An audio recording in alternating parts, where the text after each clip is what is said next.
Hello, welcome.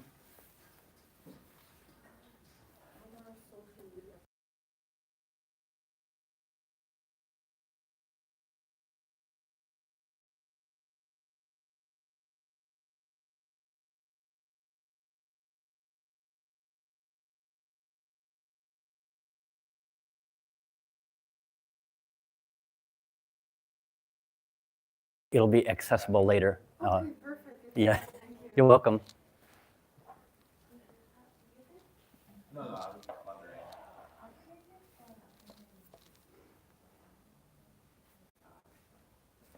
It's not so precise.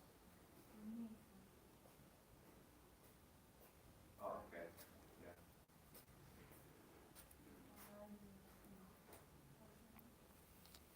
Just the watches. I have that from Neuchâtel.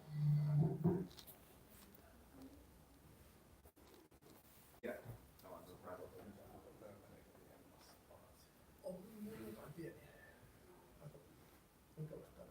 Ei, jos tekee pallon päälle. Pyrvästä. Ja se nyt iso pätkä katsotaan 670 €. Mulla on alue. Joo. Mulla on niinku 7 siitä voisi tehdä. Tekee mun kokoisia samalla. Teki se kannattaa. 93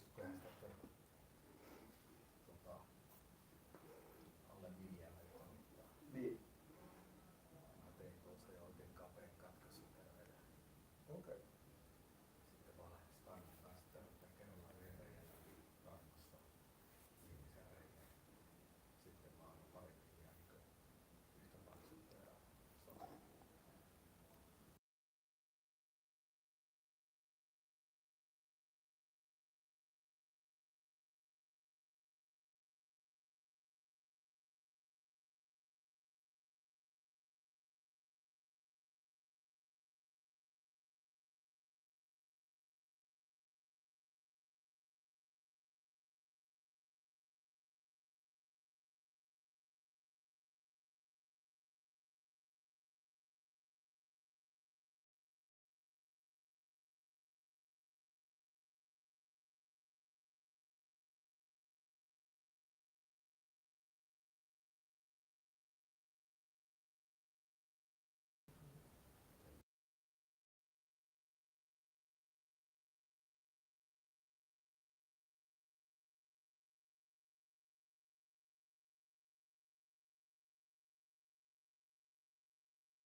Take a couple minutes before people get here.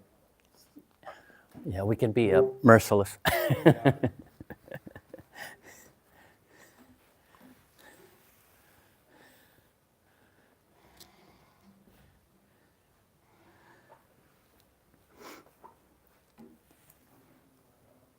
Tuesday is the only day the school ends at 2 o'clock. But every day we have the association classes till Okay. 8 o'clock. Okay. So people are choosing like if they stay in school later to do some extra or so. Yeah, it's nice to be able to have the option to Yeah. plan it a little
they stopped World War I.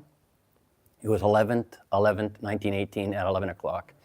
And this building right here was the residence of one of my ancestors who was in that room that doesn't exist. He was killed in the bombing. Good morning. This is the head of the largest clock and watch manufacturer in all of France, Alfred Montandon. So on Armistice Day in 1918, he didn't live to see that day because about 5 weeks before the war ended, the Germans they had a secret weapon, the Gotha heavy bomber, and this was the first mass-produced bomber in world history, basically. But the last major bombing raid over Paris happened about a month before the war ended, and he died in this bombing. So Armistice Day is it's good that the war ended, but he didn't survive the war. But he was one of the last big individuals in my family who was really involved in the watchmaking from the side of clock and watch springs.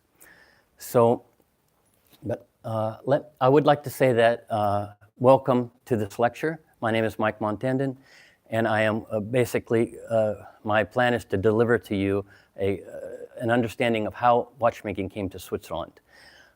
So this lecture will be taped for those of you who wish to refer to it later. It'll be posted to YouTube as a resource for you all. So if there's anything you want to look up or just revisit, it's at your convenience. So let us begin with the presentation. So basically, I would like to cover Swiss watchmaking beginnings, why Switzerland, the établissage system, and the early spread of watchmaking in the Jura Mountains. So that's the questions that I hope to answer today. But in order to understand why watchmaking came to Switzerland, we have to understand what was happening with religion, because this basically all boils down to religion. And in France, in the 16th century, as a result, we found the Protestant Reformation happening in Europe. And as a result of this, a boiling point occurred, and we have the wars of religion in France. And these basically occupied the 16th century. And finally, the Edict of Nantes resolved this with basically a peace treaty by King Henry IV. So things calmed down between the Protestants and the Catholics. And it wasn't until 1685, when the Edict of Nantes was revoked, that these religious freedoms evaporated. And so 1685, France had the most talented watchmakers in Europe. They had a really good system, so they were really gifted. But when this happened, they had to seek refuge somewhere. And a lot of them chose Switzerland. And that's why we have these arts transferring from France into Switzerland. And within a generation, by the early 1700s, right around 1700s, we start to see the first Swiss watchmakers. We have 1690s, 1700s, but this is because as a result of this religious dimension in France, we have these arts being transferred, sort of a technology transfer into Switzerland. Now, Swiss watchmakers by 1750 had already basically won this title of, they were recognized already on both sides of the Atlantic as great watchmakers. And we do see that in Geneva, we find 600 individuals in watchmaking. Now, after 1700, we see them appearing in the Locle area. And by 1750, we see that there are 41 watchmakers. And goldsmiths or casemakers, we had 14 only. This is a pretty elite group of individuals. And in my family, the oldest connection I can find with watchmaking was an actual casemaker. This was an Abraham Montandon, and we find him operating as early as 1736, but he certainly was flourishing between 1736 and 1758.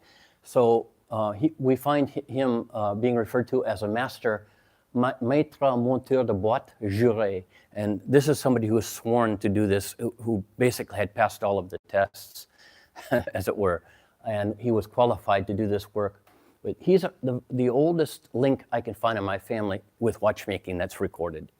So, by the end of the century, we will see that by 1797, these cantonal Swiss artisans had produced over 116,500 silver watches and 14,000 gold watches, and another 1,100 pendulum movements for pendulum clocks.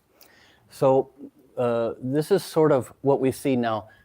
Geneva was definitely the center. That was an early center for watchmaking. However, Geneva would be eclipsed by Le Locle area during the 19th century. And if you found a clock with Locle on it, you knew that this was a quality object, that it had a very strong association with quality. Now, I did want to say that who is this Abram? He's the first individual. Well, there's a lot of mystery behind exactly which Abram this was. There were so many involved in various aspects of watchmaking, including case making. So there's about 5 candidates. I have not been able to isolate without doubt which one this was. But this does show you, and this was an individual who was in an elite of only 14 people in Locle. So, but generally these were, they had more than one profession, because at this time, watchmaking was a seasonal occupation. So that in the winter months, when you couldn't really do much with agriculture, then you were inside in your house making the watches. And this was an additional income source for a family. And this generally was participated in by all members of this family. It was basically supporting like a home business. And another of these early watchmakers that I found from my family was a Jonas Montandon. Once again, this individual is not clear. There's about 4 candidates, but there are 2 likely candidates. Well, we find these old letters from 1780, and basically what we find him supplying is this part here, which is a sonnerie à râteau, also called clock's bell rake. And so he was supplying this to this company, the brothers Ducommun, les frères Ducommun, and it's really interesting that we still see this. We can find a little bit of what they were up to, but once again, we have a very laconic signature, only Jonas Montandon à La Brevine, and La Brevine is the area in Switzerland that's right on the French border, and a lot of these Montandon makers were coming from this area because they had moved into there from France. So let me tell you a little bit about what the établissage system is in Switzerland. So if anybody here has built a computer, probably, I don't know, maybe we have some computer experts, but it's this, the system that they had in place then was a little bit like today, where you could buy a hard drive from Western Digital, a video card from NVIDIA, memory from another place, and you put everything together and you make a computer. And so what we have here is, under this établissage system, we have families participating in very specialized activities. For example, finisseurs, régleurs, guillocheurs, graveurs, boîtiers, émailleurs, ressortiers, et quadraturiers. These are all people involved in very specialized techniques, either a service, providing a specialized service, or making a part. Now, at the top of this food chain, we have an individual called an établisseur. He was establishing watches, and what that means is he was at the top of the food chain. So basically, if you were going to make a watch, you would basically subcontract various different parts out. Like you might get the dial from one family or company. You might get cogs or gears from another, etc., spring makers. So the établisseur was responsible for coordinating these, regulating these, and selling these on to the end customer. And actually, that was a very privileged and very rigidly established position that was held very tightly, who actually had the ability to do this. But in this établissage system, we see whole families involved, like the entire family unit, daughters, sons, mothers, fathers, etc. And in this, the women were generally making, they were painting dials, polishing stones, doing various different finishing works, polissage, and that type of thing. But stone cutters, they also function as stone cutters and stone setters.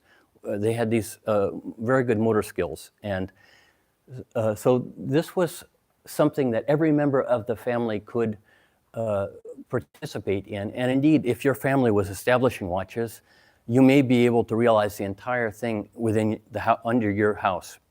That, for example, there was a Pierre-Henri Montandon who immigrated to the United States, and President Thomas Jefferson was looking for a watchmaker. And indeed, he was told about this family, this Montandon family, this Pierre-Henri, who the entire family was making watches from the case to the end watch. And eventually he hired the husband of this Julien Montandon's sister. This was Louis Lechaud, and they worked for Thomas Jefferson. And after they died, even Louis Lechaud was buried at Thomas Jefferson's family plantation with Sophie Montandon. So they were very dear friends.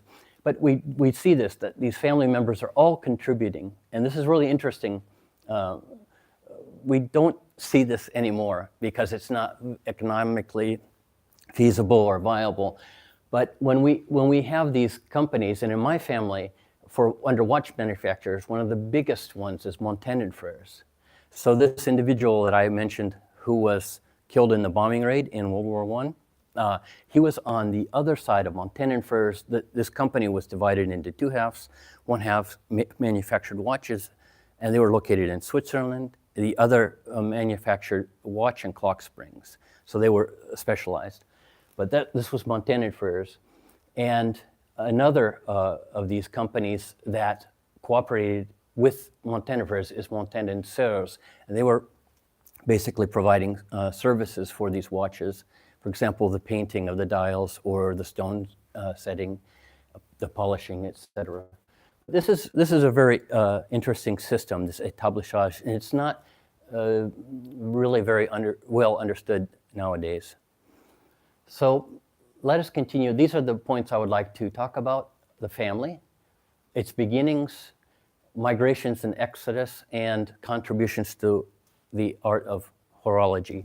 So our family name in South America, it is pronounced Montandon with accent on the end. The Americans say Montandon, and the French pronounce this Montandon. So like all O's, basically. But the family traces according to our legend, traces its history from the south of France, where as a result of the Albigensian Crusades, they were persecuted, and they moved up this way into the area bordering Burgundy and these remnants of the Holy Roman Empire. And they settled in this town called Montandon. And this was in the 1250s, 1260s. And at this time, people were just starting to get surnames. So the family traces its surname because the individual who came to Switzerland and founded Locla was Henri de Montandon, this village up there. So he was little Henry from Montandon. And that's where all of the, after him, everybody took this name. So this is one of the ways in which they came upon the surname. But now it's interesting because this name has this town has given the name to a family. The family has given the name to a watch. A watch, according to legend, was found in a well in the city of Montandon, Pennsylvania, and they decided to name the city after this watch that was found. So we have this name being transferred in various different interesting ways. Incidentally, this family that moved to Switzerland and took this name, now they produced very many genealogical branches, and they all share the same common ancestor, John Montandon. And therefore, all of these makers in Switzerland are related. They're all cousins. Now, I would like to discuss that we talked about how after 1700, the Swiss watchmaking industry had begun, and by 1750, it was recognized around the world on both sides of the continents. So we have migrations happening between the 1770 to 1825 period, and by this time, these were already competent watchmakers, and they took their talents around the world. We find them going to Brazil, to Rio de Janeiro, to America, basically all over Europe. So we can see the distribution here. But basically, this exodus was mainly as a result of economic and political upheavals, recessions, revolutions, and wars. And actually, when the French Revolution took place in 1789, this served as a bit of a leveling ground because previously it had been very hard to get into the watchmaking trade. However, with these new egalitarian rights of the French Revolution, you could travel anywhere. You could enter into a profession and you didn't need to be accepted into this elite class. Now, some of these makers were accepted. For example, David Montandon, who went to Paris, he actually in 1770 was given permission to practice watchmaking by a decree of King Louis XV's council. So, and this was done as a taxation move, basically by the king's government to generate funds. You paid a certain amount, and then you could enjoy this right to practice watchmaking. Now, so let's talk about some of these early watchmakers and what their watches were looking like. So this is the oldest Montandon watch that I've been able to locate. It's by David Francois Montandon and Jonas Louis Yersin. And I've only seen these two watches. One I possess and the other is in the Louvre. And it's not on public display. But we have this coq-fusée style watch, and the artisans, now this is a quantium. You can see around the edge we have these red numbers, the calendar days. So quantium, this is a calendar clock or watch. And they were signing Yersin et Montandon à Paris. So this is the oldest watch I've been able to find. But we do have a Balthazar Montandon who did go also, he was part of this exodus, and he went to Clermont-Ferrand, current day Clermont-Ferrand, and he became a business partner with André Alphand, who was a Freemason and a real revolutionary. A friend of theirs actually helped them get into a watchmaking contest. Now, this watch actually here, this is a French revolutionary watch. It was made in decimal time. So this is time based on the number 10. So they tried that for a couple of years and it didn't really work. And then they went back to the old system. But this is this Alphand et Montandon, it's a coq-fusée watch. This is the only one that I've found that is a decimal system watch by this family. But we see how they are signing Alphand et Montandon à Clermont. So they're still signing the watches like this. Now these watches, they tend to be a little bit puffier. These are called montre ronde. So this is a round watch. And previously in the 1770s, you had so-called oignon, and they were much more chubbier, rounder. But we already are getting a little bit thinner with this montre ronde. And this is 1780s, 1785 approximately. This is 1790s, 1795, around there. Another of my ancestors who ventured to Copenhagen was Henri Louis Montandon. And he is a very interesting individual. He did go to Copenhagen. Now he opened his business in 1817, and he actually closed his door for about 5 years, and he went to Paris, and I believe he was training with his cousins. They were all in this watchmaking, and this is in 1817 he started, but then in 1818 Montandon Frères in Paris started making their watches. And I can't prove this, but I do think that he was doing his work study there for 5 years. But he has very interesting watches. These are circa 1825. Indeed, this one even has the date 1825 on it. But he signed his H.L. Montandon, Copenhagen. And he made really beautiful watches. He has a lot of mantle clocks. I found a lot of mantle clocks of his for sale. But this is a rarefied watchmaker. Very, very difficult to track down his watches.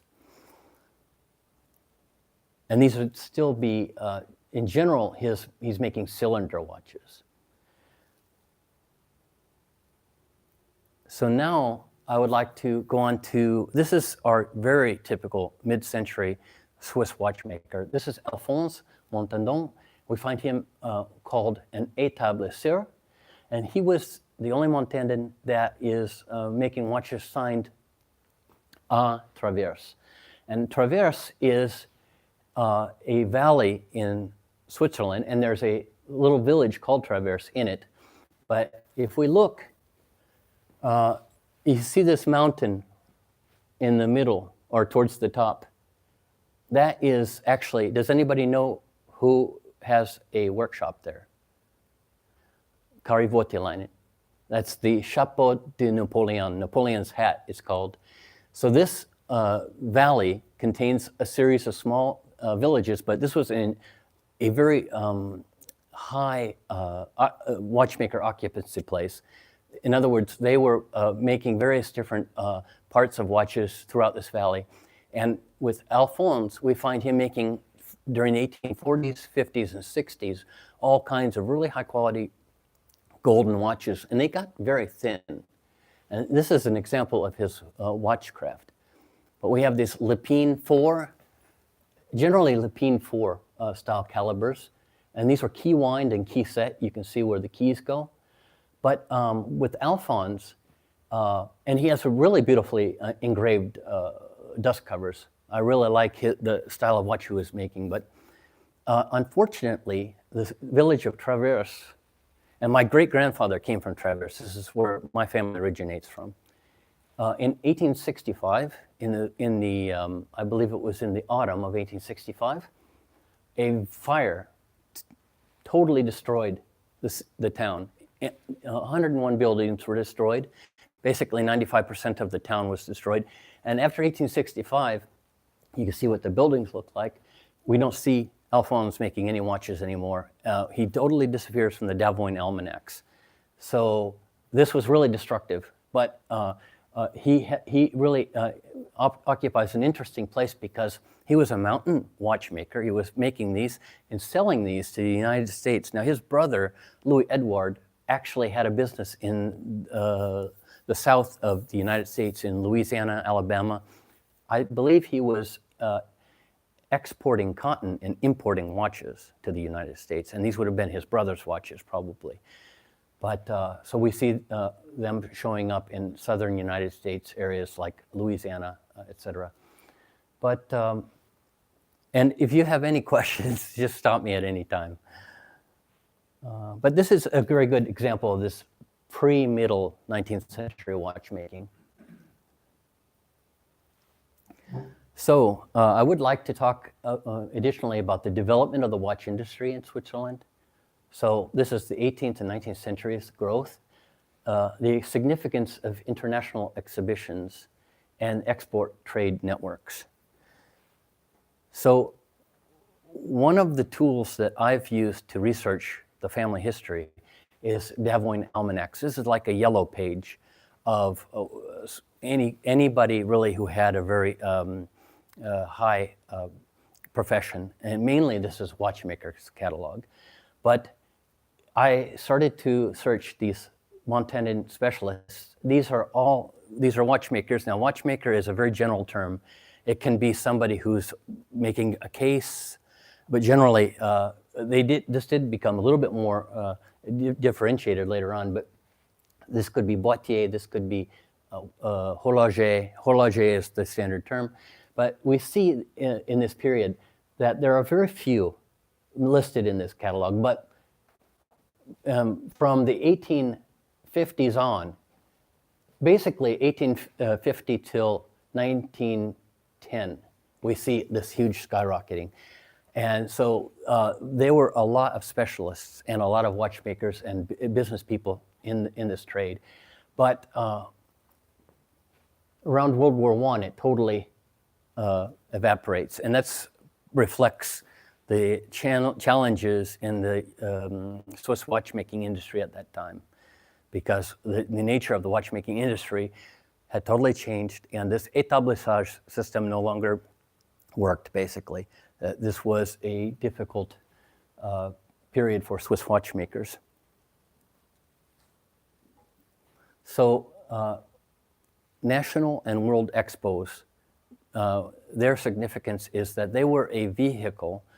We're really talking to before the advent of advertising, and how these watchmakers were able to sell their products was you participated in, after the middle of the 19th century, they had chronometer trials.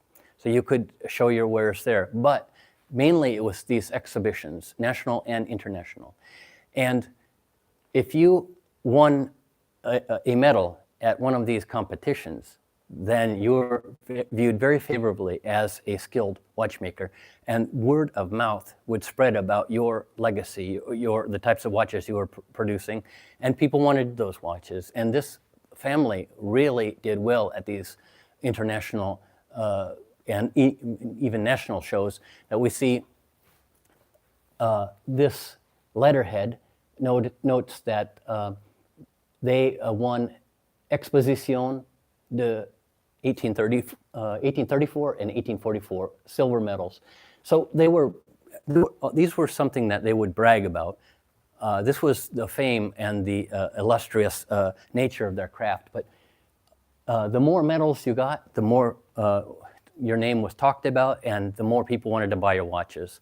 So we see them participating Montandon fairs, Paris for springs, watch and clock springs from as early as the first international 1851 London Expo.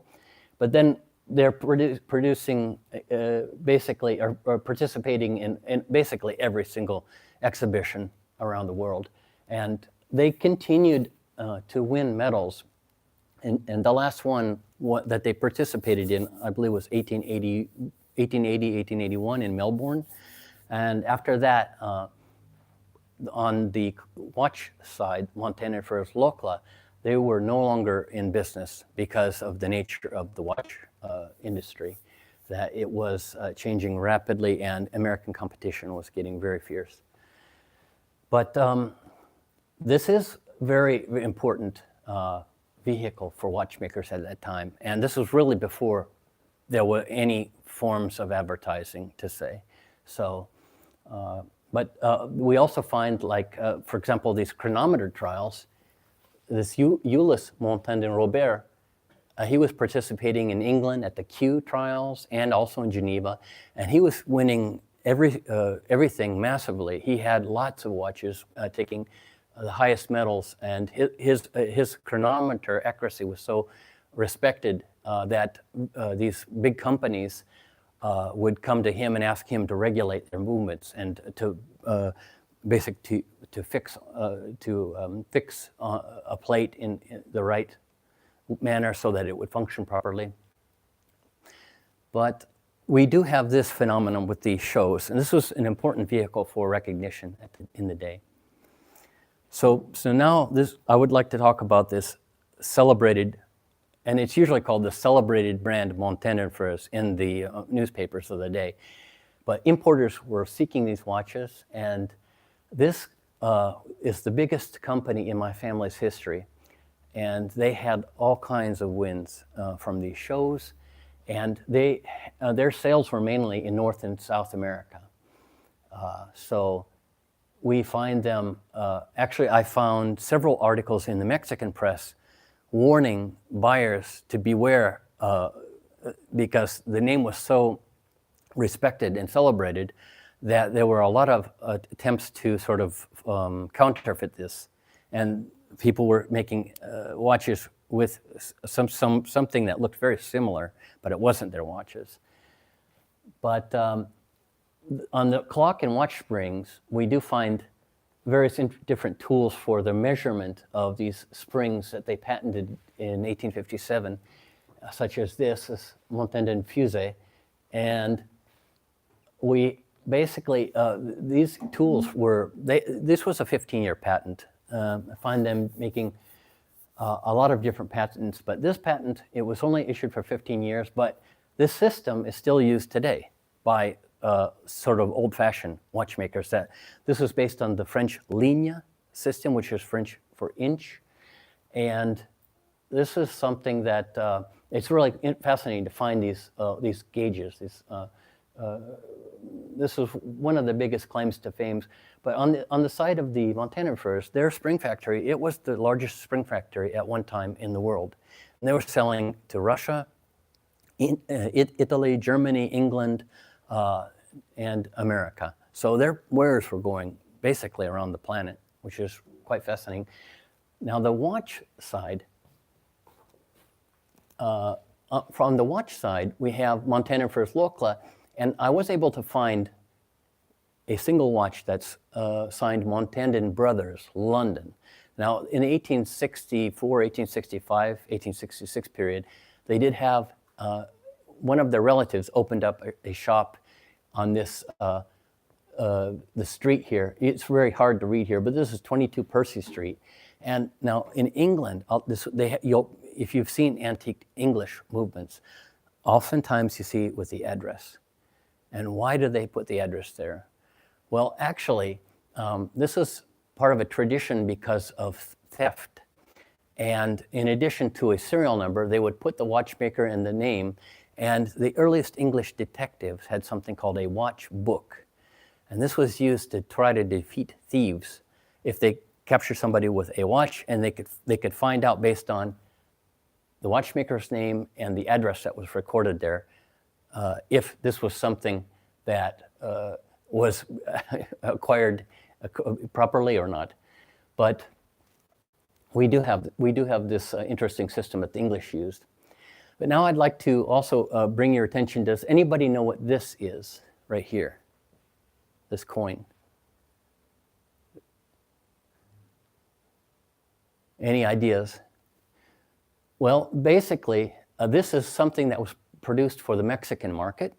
And this was a this is against counterfeiting. But also, this is a warranty token.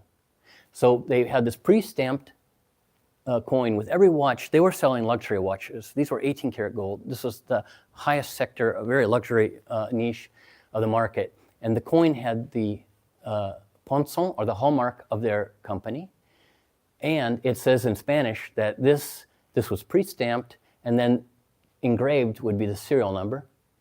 And this is like the brand of Montandon Frères, etc. And basically, if you wanted to service your watch, you would, when you bought a watch, you would get this token, and you would get a letter from the company's CEO, basically saying this was a legitimate watch. So if you needed to service your watch, you would have to bring this in, and this would be proof. But also, if you needed to replace it, or if there was a quality issue, you'd have to produce this token. And I've only been able to find one of these. So this is quite rare to still see these still around. Are there any questions up till now?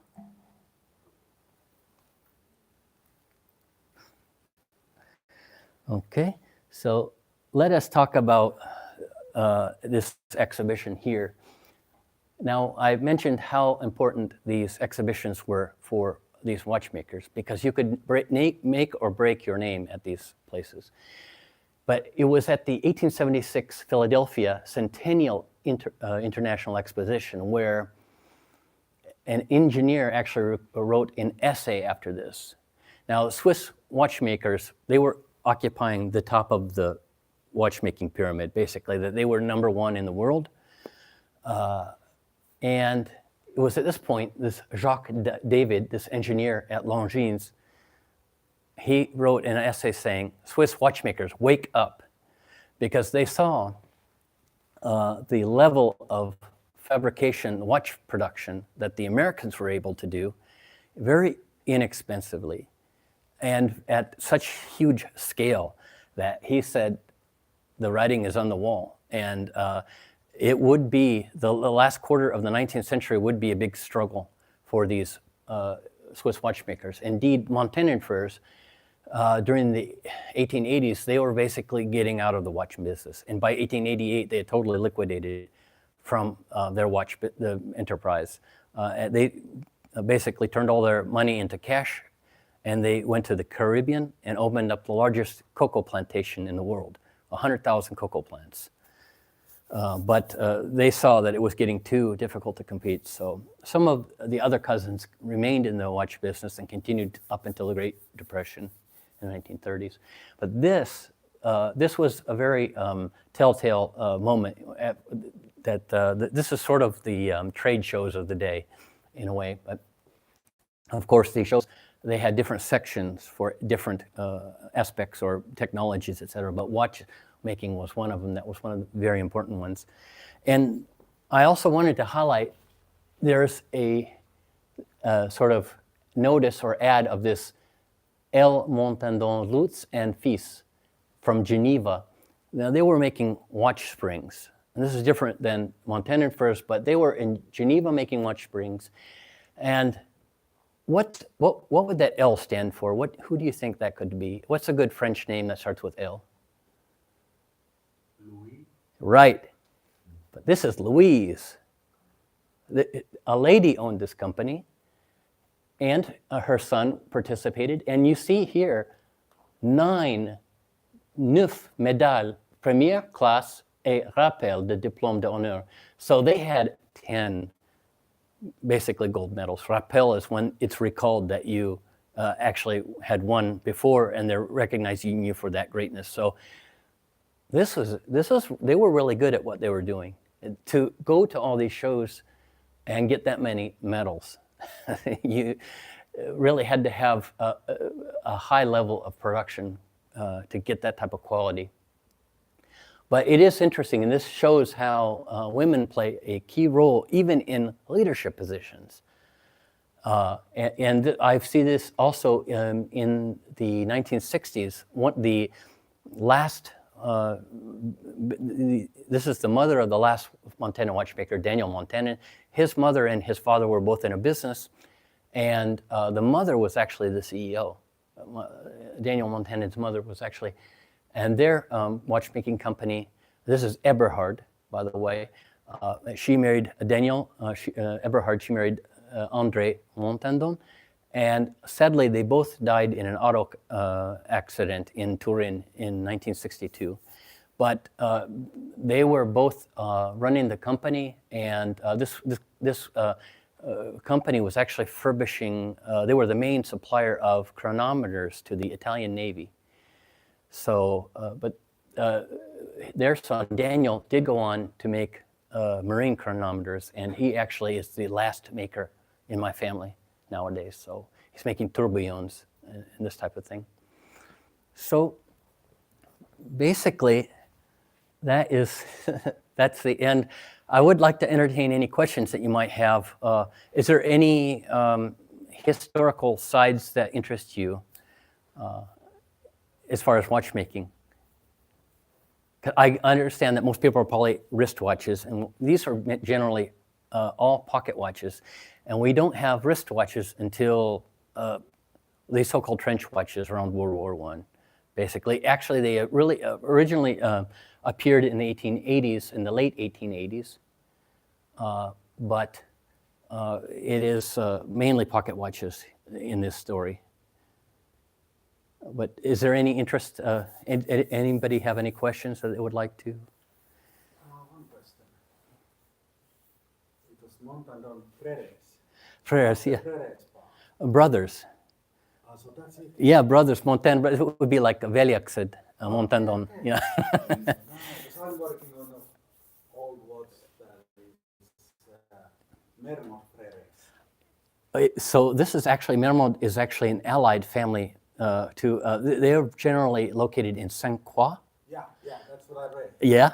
I just found a Ulysse Montandon who, he was making watches with Samuel Jacquard, and Jacquard actually went on to do really good things. But they had a partnership in the 1870s, and I found a Jacquard de Montandon Saint-Croix. But this Mermont, this family, the same family had allied with the Mermont family, so. Okay, yeah. They were famous for making music boxes. Exactly, yeah. And watches. Yeah, the Montandon were also selling music boxes, and another partnership, Montjean and Montandon, they had in the Bartlett buildings in London, they were also selling music boxes and they imported key-wind watches during the 1880s from their La Chaux-de-Fonds factory to London.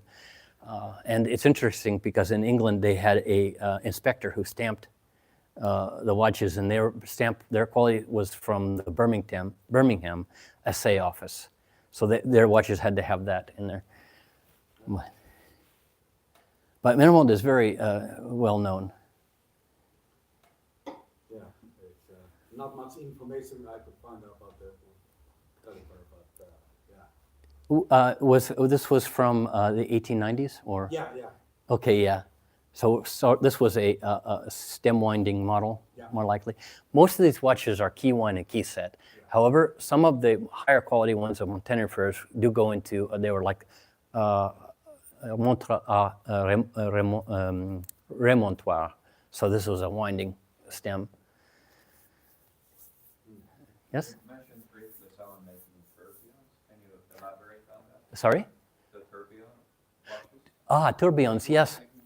Well, actually, in the 1860s, Montandon Locle did have several tourbillons, and those are selling for really big money now. I think the last one was selling for 50 or 60,000 euros.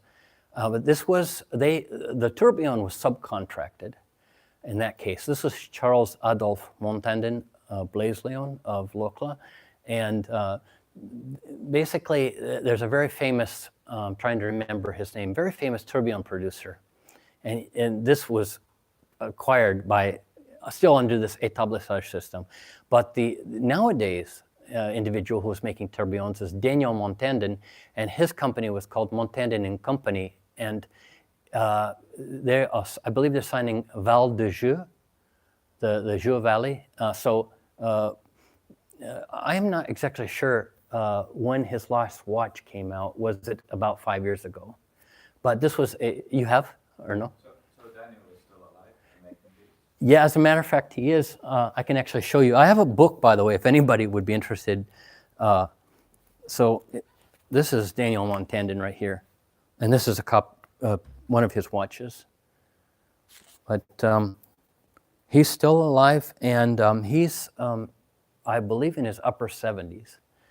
But he's like more or less a marine architect. He designs yachts, among other things.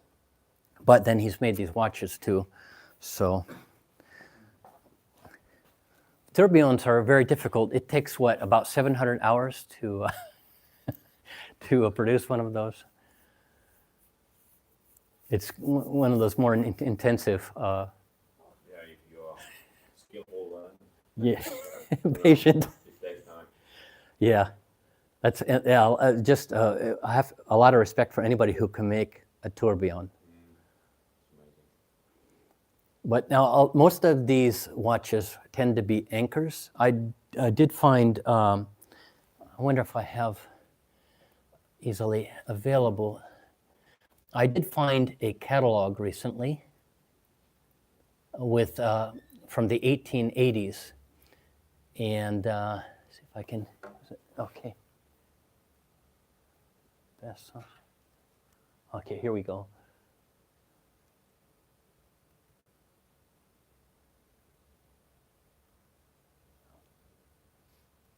If I can.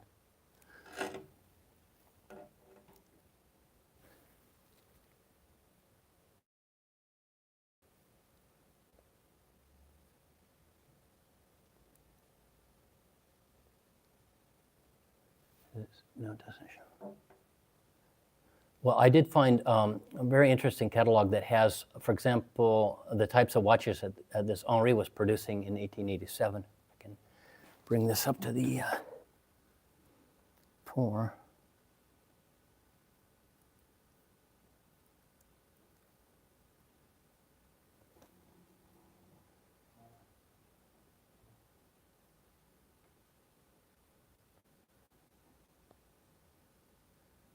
Okay.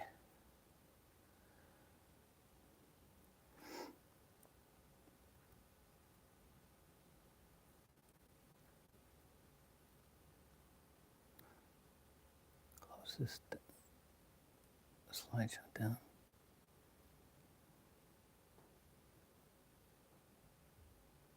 Okay, see if you can see it now. There we go.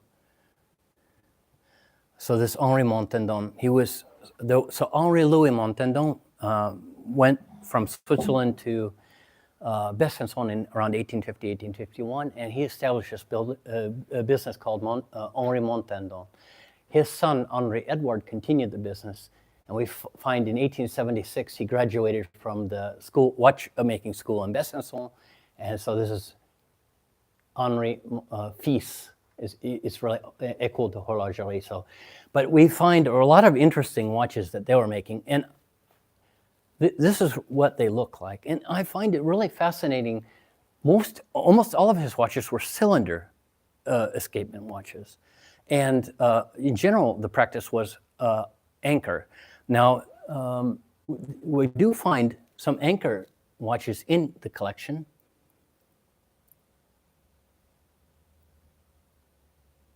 Okay, so yeah, this remontoir, so that's a stem winding au pendant. So this is a chapeau ancre. So this is an anchor escapement piece, and this is really interesting. This watch, and this is the only anchor watch in his catalog at this time in 1887, 1888. But it's interesting. This watch, nous recommandons cette montre aux employés de chemin de fer. We recommend this watch for railroad workers. And now in 1890, this was in 1888. Now in 1890, there was a terrible accident, and it had to do with timing. And they decided which watch could be called a railroad chronometer and which one couldn't. So at this time, we see this, we recommend, but he's not calling this a railroad watch, but we're recommending it. So by 1890, this was highly controlled, that if you wanted to call a watch a railroad watch, it had to meet very tight qualifications and standards. So, but this gives you an idea. Does anybody know what that button is called? Up there, sticking on the right, bascule. It's basically helping setting, etc. But this was this lever. This was actually this Ulysse Montandon that has the connection with the Mermods. Jacquard and Montandon actually patented a bascule system when it was very new, and they were recognized for that. So, but do you have any idea why the dial is on that position? Because the crown is in 3 o'clock position. yeah, it's very interesting. 90 degrees angle. Yeah, there is this tendency to sometimes do it this way, so that the 3 is at, if you would pull it out from your pocket. Oh, yes, of course. Yeah. Instead of, see, if I pull this out, I have to hold it like this, but if you grab it by the pendant, then you'd read it like this. So it's a little bit of practical. But this architecture of the bow, the pendant, all of this was constantly changing during the 19th century. And this round onion style was prevalent in the 1880s. But this is already, this catalog was published in December of 1887, so almost 1888. And we're starting to see this, and this is sort of this pumpkin shape, that it became less onion and more pumpkin. But it had been a pumpkin before in the 1870s. But yeah, it's interesting to see the different watches that they offered, and the prices even. So I actually have two catalogs, one from 1887, 1888, and the other one is from 1893 maybe. But just comparing and contrasting the types of products, basically this catalog was a flyer. It's only like one leaf folded. But the 1893 catalog, this Henri Montandon had already moved to Paris. He kept his fabrication or manufacture in Besançon, and there was a huge selection of watches in that. So his business had really branched out. And he was also selling other watches, these so-called Goliath watches, and they were very big.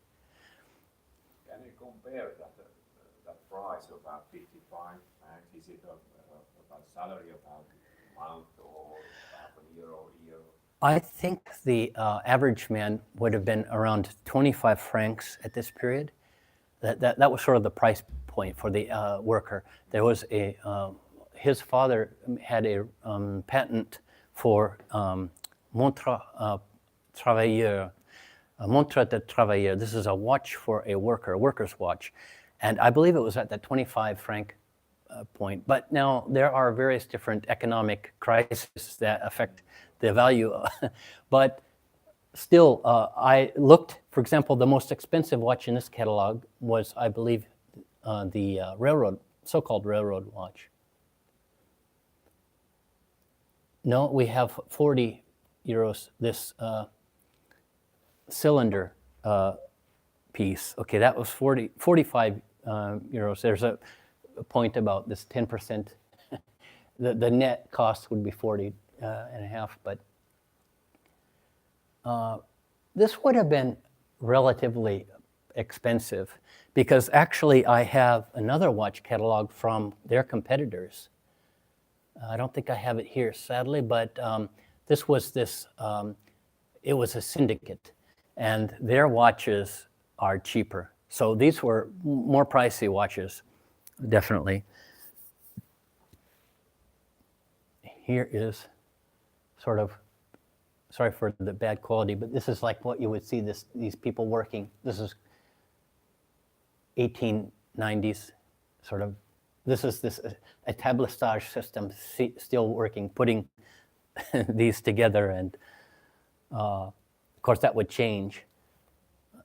I could share also, before I share this, there was this Henri Montandon that we talked about in Besançon. While we're talking about him, there is a astronomical clock in Besançon. It's this one right here, and it's in the church, was it Saint John, I believe. But it's on a really steep hill. But this astronomical clock, now, apparently, the guy who was making it took him years to make it, but this was for the Archbishop. And I did find this receipt or promissory note for an hour sphere, a rotating hour sphere. This is from 1862. This was for 150 francs, just that part. So that was a very specific part, but this was sold by Henri Montandon. This was the father of this Henri Edward, to Monseigneur le Cardinal en Ville. So this is the cardinal of the city of Besançon. And it was for that clock. But it's quite fascinating that when this type of, and of course we see the medals from the different shows, etc. And basically we see where they were winning medals and what type of products they have. Montre de fantaisie, these are fancy watches. En nom, this is like if you wanted your name. A portrait, if you wanted a portrait put in the watch. Now earlier this was they would paint it. You could paint it on the dial. But later they did develop this chemical process for transferring an image onto a watch dial. And that was basically during the 1890s. They could, before that you have all these dials are painted basically. You have to remember that what you're looking at is a painted enamel dial. But then after the 1890s, the Americans and the Swiss started to do this chemical process for transferring. But I could also really briefly show you I found this old manuscript from, it was started by a Napoleonic era watchmaker. This, another Henry Montandon, from Henri Montandon, this was Henri Montandon of La Chaux-de-Fonds in Switzerland. And 1804, he started this. And that's when he started watchmaking. And this goes beyond his death in the 1850s. His wife continued it. But you can see in this old carnet various different he's selling watches, buying parts from different a livre, etc. How much for to whom, where. But he was basically buying. Here's something, 15 livres pour un quadrature. So this has to do with the dial. But a Lépine movement watch, basically. This is the type of research you have to get really good at understanding what's written there, because I mean they're using quill feathers, but this is interesting because he's a Napoleonic era watchmaker in Switzerland, and he actually ended up buying this Henri Montandon. He was an appellate judge, so he was sitting in a court also, but he ended up owning a stables, and he bought this lodge that belonged to his father-in-law. His father-in-law was the ancestor of the Huguenot brothers, who this Abram Huguenot went to Berlin and was the watchmaker, the inspector of watchmaking for the King of Prussia, Frederick the Great. So he had this house called La Belle Maison in Switzerland, where that was his watch factory, and Henri Montandon ended up buying it because his wife was the ancestor of the last owner, this David Louis Huguenot. But this is really, I love this type of research because you find these old manuscripts, and this was in such a fragile condition, but I convinced them to make a reproduction, a digital reproduction. So, I mean, these types of documents really need to be saved before they disintegrate totally. But would there be any other questions? Yes? Sorry? What do I do? You mean professionally or? Well, actually, thank you for asking. That's I have been studying the family watchmaking history for about 8 years, and I've compiled a list. I can share some of that with you. A list of watchmakers. If I can open this. So I've cataloged the family watchmakers. Let's see if I can see. You can see this a little better. Like when they lived. So we have like the individual. There's a lot of Augusts. Then their title, Horology. Then their location, the company they worked with, the genealogical branch, and then their timelines. And I've limited myself to 338. There are easily 500 watchmakers here. So basically, I've been doing this type of compiling this research, and I also have put together a serial number catalog of the watches by these makers, and there's actually about 574 items here, but this goes from the 1780s to the 1930s. You can see, for example, let's go to Montandon first. Cercle and Montandon, these were this in Besançon, this pair that made chronometer, observatory chronometers, and we find various serial numbers in the watches that they submitted there. But a lot of times, and I find these watches online or elsewhere, and I record this information because somebody will want to know who made their watch or when it was made, etc. But basically tracking these watches, tracking these watchmakers. And I did mention that I used this Davoine Almanac. It's sort of the yellow pages. And I have cataloged all the Montandon horologists from 1841 until 1977. And you can see I've identified who everybody is. Well, not everybody. There's still some blank lines, but basically, I've been following these almanacs and trying to figure out who's who. But there's a lot of individuals. Like especially when in the middle of the 19th century.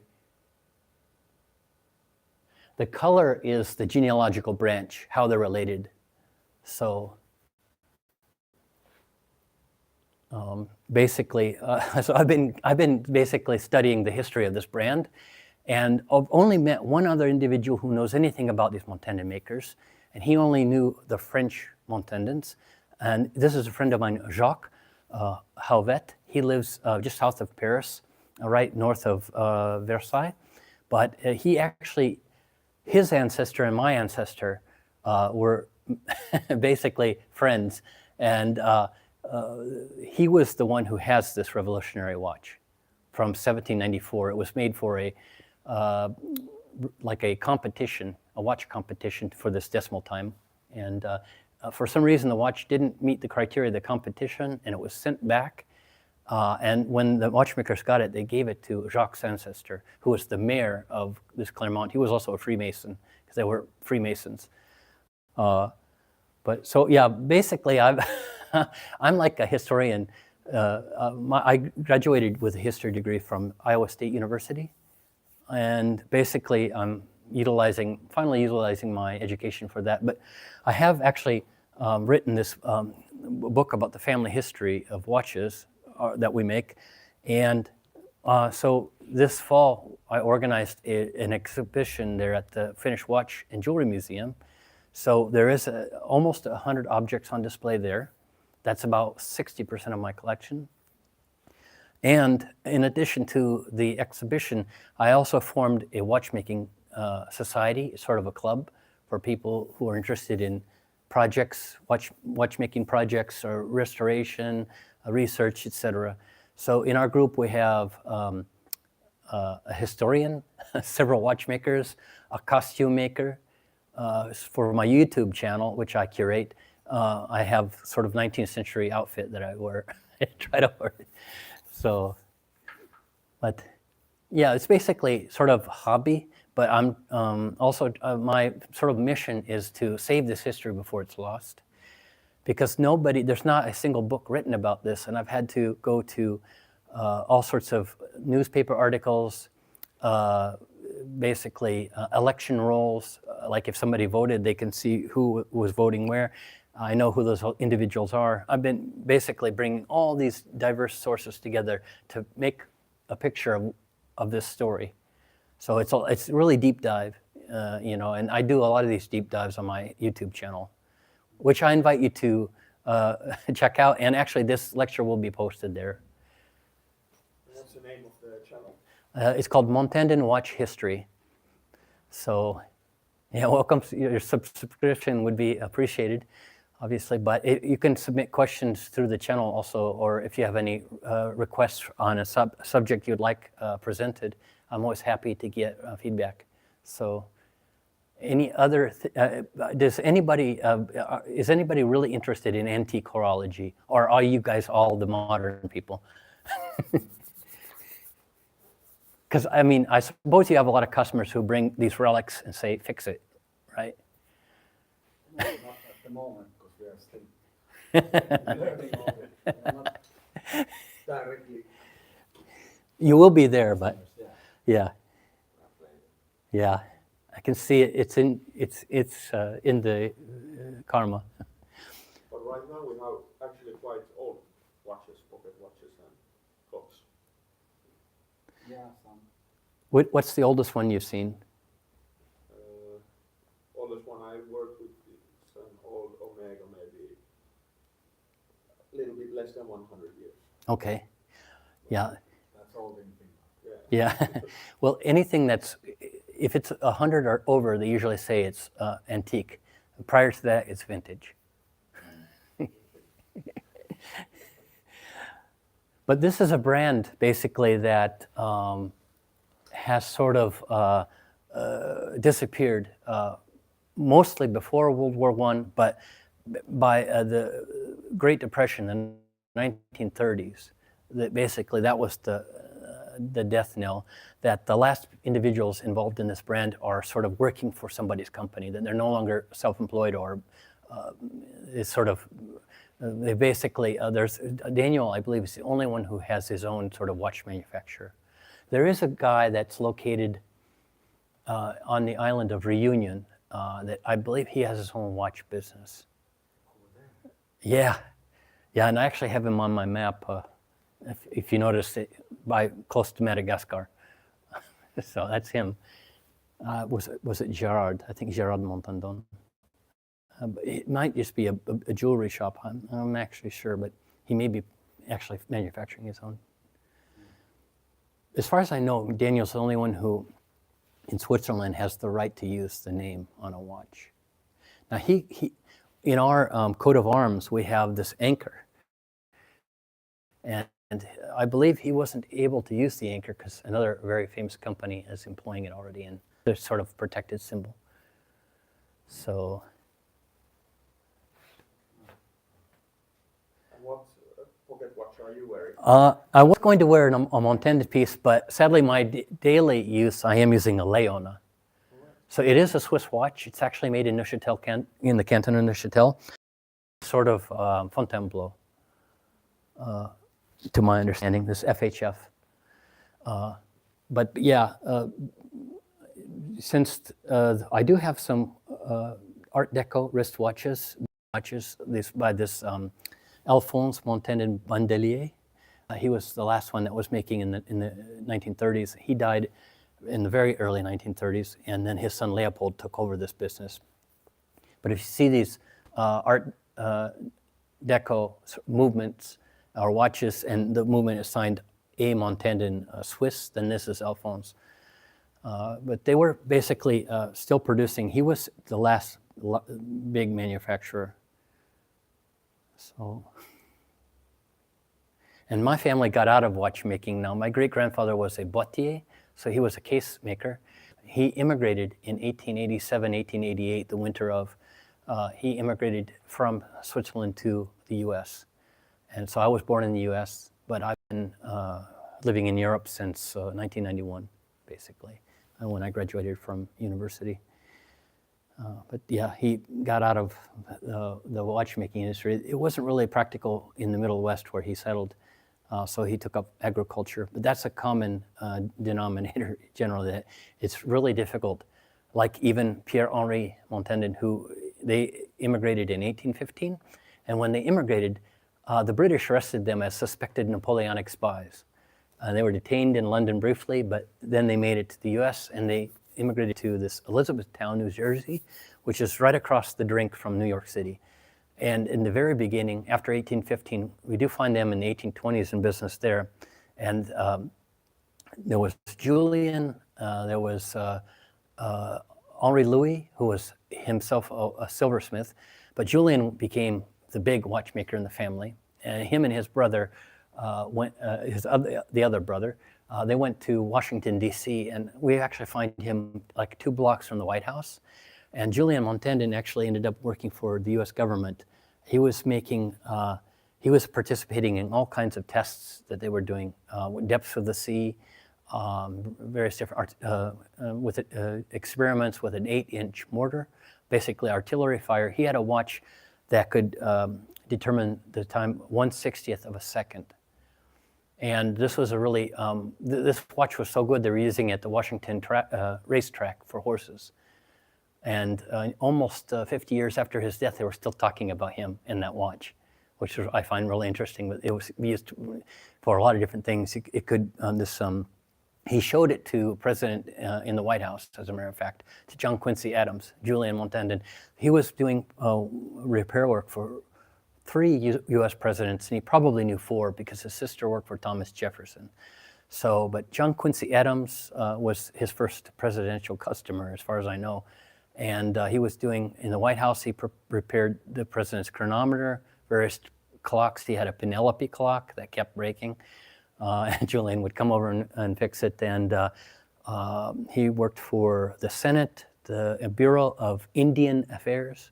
When they had cowboys and Indians, they had a bureau for the Indians. And so he was fixing clocks all over the place and participating in experiments at the U.S. Naval Observatory, where they were doing astronomical readings. And we see that Mr. Montandon was changing the level of mercury in their various different sidereal clocks and various different equipment, so that he was sort of a consultant expert that they brought in, apparently. And I do see when the president's, Andrew Jackson paid for a watch to him that he basically serviced, it said Dr. Julian Montandon, doctor. So at some point he must have gotten a doctorate, or maybe it was because of all the research that he was involved in. But it's really fascinating. The watch that he made, that the artillery department was procuring it. He also made various different thermometers, metallic thermometers that Jurgensen of Copenhagen and Julian Montandon of Washington were making. But he also showed the president a thermometer watch with 3 different thermometers indicating the maximum and minimum and current temperature. So he seems to have had a lot of inventions, but I can't find any of his patents. I do have patent number 40 on one watch, but haven't been able to turn up anything solid on that. So, does anybody else have questions on antique horology or the family relation to this? Basically, this family was standard in the fact that in the way that these Swiss families were participating in this établissage. And so it sort of played a role in this. They became so well known because of these expositions around the world that people were wanting to buy these watches. And this was sort of the rise of Swiss watchmaking when it occupied the #1 place. Then it lost that place to American watch producers for a while, but nowadays they're back on top. By 1950, the American watch manufacturing market basically started to collapse after World War II, and Switzerland retook the helm, basically. So everything has a cycle. You mentioned the Americans what were they doing different? They were doing things very meticulously. Now, the railroads built the United States, and they sort of were able to transplant this mass production technology to watchmaking. So they began to do things that these small ateliers, these workshops in Switzerland couldn't compete with, because they did so many at so high quality for so little money that this was just, you had to choose your battles, and Switzerland decided to go with quality and small number. But a lot of these American companies did come to Switzerland, and they started to produce things there for themselves even, but also selling worldwide. But they were collaborating with Swiss companies. But Lokla, by the 1890s, Lokla, a lot of the people that we find in Des Moines, they were closing shop in Lokla and going to La Chaux-de-Fonds, because La Chaux-de-Fonds was sort of retooling for this mass production. And these big companies were going there. But yeah, it was sort of this mass production element, and be able to do this level of quality for so little that it was really hard. Now, Montandon Furs, they did build a really nice modern building, like for a factory, in the early mid 1880s. But this was sold to another watchmaking company, and this was to trying to think of his name. Well, one of the competitors bought this company, or this building rather, the factory. I don't even know if they even occupied it. If they did, it was for a maximum of a couple of years. But the competition became very tough. And if you weren't able to model your company on like the American model, then you were basically, the writing was on the wall. And